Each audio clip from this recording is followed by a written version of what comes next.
తాకట్లో ఉన్న మీ బంగారాన్ని విడిపించి ఆ రోజు ఆన్లైన్ రేటుకి కొంటాం. Sharma gold company. ఇది కేవలం ఆట కాదు, అహంకారానికి ఆధిపత్యానికి జరుగుతున్న పోరు. అంతర్జాతీయ క్రికెట్ నిబంధనలను తుంగలో తొక్కి క్రీడల్లో రాజకీయ విషాన్ని చిమ్ముతున్న పాకిస్తాన్ క్రికెట్ బోర్డుకు ఇప్పుడు అసలైన కౌంట్డౌన్ మొదలైంది. భారత్తో ఆడే ప్రసక్తే లేదని విర్రవీగుతున్న పీసీబీని నామరూపాలు లేకుండా చేసేందుకు ఐసీసీ ఒక బ్లూ ప్రింట్ని సిద్ధం చేసిందని టాక్. ఆ నిర్ణయాలు అమలైతే పాక్ క్రికెట్ సామ్రాజ్యం భూస్థాపితమే. ఐసీసీ తీసుకోబోయే ఆ అస్త్రాలు ఏంటి? దాయాది దేశం పతనం ఎలా ఉండబోతోంది? కేవలం భారత్పై ద్వేషంతో పాకిస్తాన్ చేస్తున్న పనులు చూసి ప్రపంచమే చీకొడుతుంది. పోటీపడి గెలిచే సత్తా లేని పాక్ తన నీచ బుద్ధిని బయటపెడుతోంది.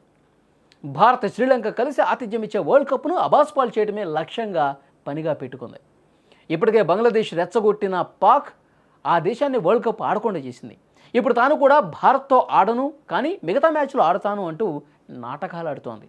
అందుకే ఐసీసీ తన విశ్వరూపం చూపించడానికి సిద్ధమవుతోంది. క్రికెట్ ప్రపంచంలో పాకిస్తాన్ ఉనికిని మాయం చేసే మొదటి అస్త్రం కంప్లీట్ బ్యాన్. ఐసీసీ ఈవెంట్లలో పాల్గొంటామని సంతకం చేసి ఇప్పుడు వెనకడుగు వేయటం నిబంధనల ఉల్లంఘనే. పాక్ గనుక ముందుకేస్తే 2026 టీ20 వరల్డ్ కప్ నుంచి ఆ జట్టును తక్షణం డిస్క్వాలిఫై చేసే అధికారం ఐసీసీకి ఉంది. అక్కడితో ఆగకుండా రాబోయే ఛాంపియన్స్ ట్రోఫీ, వన్డే వరల్డ్ కప్ల నుంచి కూడా పాకిస్తాన్ను శాశ్వతంగా వెలివేయటం ఖాయం.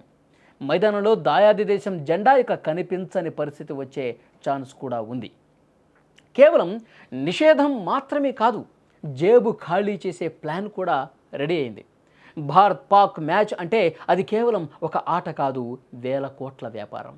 ఈ మ్యాచ్ రద్దయితే బ్రాడ్కాస్టర్ జియో స్టార్కు కలిగే అపార నష్టాన్ని పీసీబీ నుంచే వసూలు చేయాలని ఐసీసీ భావిస్తోంది.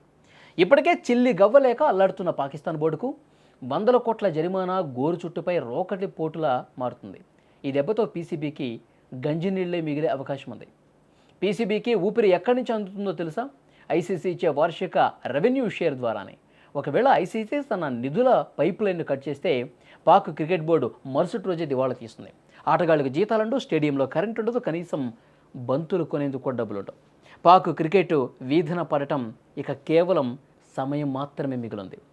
అంతర్జాతీయ క్రికెట్ మండలి ఆంక్షలు విధిస్తే కేవలం ఐసీసీ టోర్నీలకే పరిమితం కాదు, మిగిలిన దేశాలు కూడా పాక్తో ద్వైపాక్షిక సిరీస్లు ఆడేందుకు భయపడతాయి.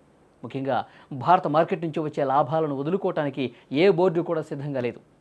ఫలితం Pak cricket board Australia, England వంటి పెద్ద జట్లతో కాకుండా అసలు క్రికెట్ అంటే తెలియని జట్లతో ఆడుకోవాల్సిన దుస్థితి ఏర్పడుతుంది. పాకిస్తాన్ గర్వంగా చెప్పుకునే పిఎస్ఎల్ ఇప్పుడు ఒక గల్లీ టోర్నీగా మారబోతోంది. ఐసీసీ గుర్తింపు లేని బోర్డు నిర్వహించే లీగులు ఆడితే తమ కెరీర్ పాడుతుందని విదేశీ ఆటగాళ్లు భావిస్తారు. విదేశీ బోర్డులు కూడా తమ ప్లేయర్లకు ఎన్ఓసీలు ఇవ్వవు. బాబర్ ఆజం తప్ప ఇంకెవరూ లేని పిఎస్ఎల్ చూసేందుకు స్పాన్సర్లు రారు కదా, కనీసం కుక్కలు కూడా అక్కడికి రావు. ఆర్థికంగా పిఎస్ఎల్ కుప్పకూలటం ఖాయం.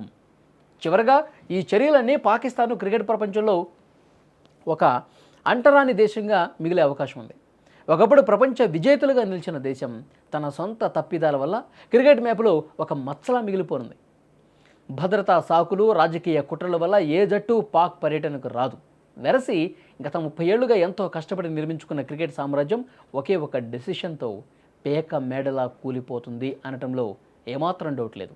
చూశారుగా, పాకిస్తాన్ తన గోతిని తానే తవ్వుకుంది. అగ్రరాజ్యంలా ప్రవర్తించాలని చూస్తున్న పీసీబీకి ఐసీసీ ఇచ్చే షాకు ఎలా ఉండబోతుందన్నది కాలమే సమాధానం చెప్తుంది. చూద్దాం ఏం జరుగుతుందో.